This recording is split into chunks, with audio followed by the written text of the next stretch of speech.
Welcome back to my channel. তো আমার চ্যানেলে সবাইকে স্বাগত। আর তোমাদের রিকোয়েস্টেড ভিডিও তো আমি নিয়ে চলে এসেছি সাজেশন। আর আজকের সাজেশন হচ্ছে গিয়ে বিকোর 101। তো যারা যারা কল্যাণী ইউনিভার্সিটির আন্ডারে রয়েছে তাদের জন্য এই ভিডিওটা আশা করি খুব হেল্পফুল হবে। তো চলো ভিডিওটা স্টার্ট করা যাক। আর আজকে আমাদের সাজেশনের ফার্স্টে রয়েছে একক 1 যুগ বিভাগ। তো এখান থেকে তোমাদের যেটা পড়তে হবে যুগ বিভাজনটা আর প্রাসঙ্গিকতাটা তোমরা ভালোভাবে পড়ে যাবে, তাহলেই আশা করি হয়ে যাবে। তো এখানে যেটা মোস্ট ইম্পর্ট্যান্ট কোয়েশ্চেন, যুগ বিভাগ বলতে কী বোঝো আর তার প্রাসঙ্গিকতাটা। আর তার সাথে যদি তোমরা চাও তাহলে পড়তে পারো যুগ বিভাগ সম্পর্কে বিভিন্ন মতের সংক্ষিপ্ত যে আলোচনা আর যে পর্যায়গুলি আছে। তো তোমরা যদি যুগ বিভাগটা ভালো করে পড়ে যাও আশা করি তোমরা সব কোয়েশ্চেন অ্যাটেন্ড করতে পারবে।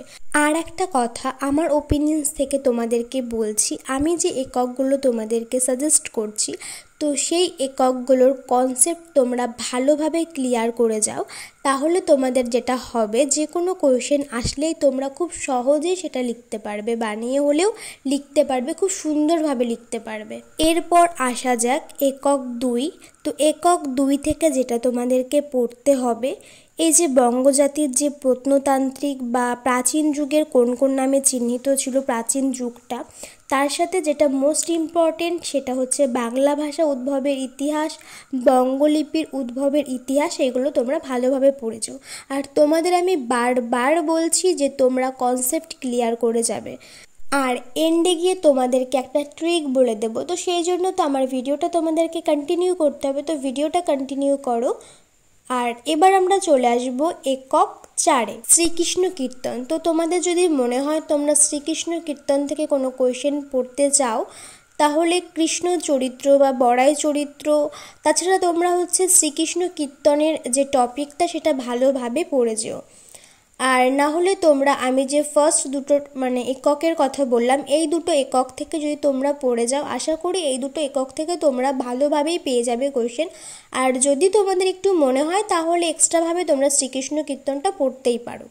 তো এরপরে আমরা আসবো একক 6। এখান থেকে পড়তে হবে বিজয়গুপ্ত, নারায়ণ দেব। তোমরা ভালোভাবে এগুলো পড়ে যাবে আর তার সাথে তোমরা কনসেপ্ট ক্লিয়ার করে যাবে, আমি বারবার যে কথাটা তোমাদেরকে বলছি। এছাড়াও তোমরা একক 7 চণ্ডীমঙ্গল থেকে যেটা পড়বে, যে কোয়েশ্চেনগুলো তোমরা পড়বে সেটা হচ্ছে যে ফুল্লরার 12 মাস, তাছাড়াও ভারু দত্তের চরিত্র, তোমরা এখান থেকে চরিত্রগুলো পড়ে যাবে, মুরারি দত্তের চরিত্র।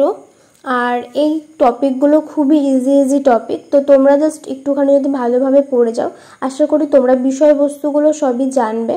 তো যেখান থেকে কোয়েশ্চেন আসবে তোমরা অ্যাটেন্ড করতে পারবে, আমার দৃঢ় বিশ্বাস। তো এরপরে আসা যাক একক 9 অনুবাদ সাহিত্য। এখান থেকে পড়তে হবে কাশিরাম দাস কীর্তিবাস। এরপর রয়েছে একক 10 চৈতন্য।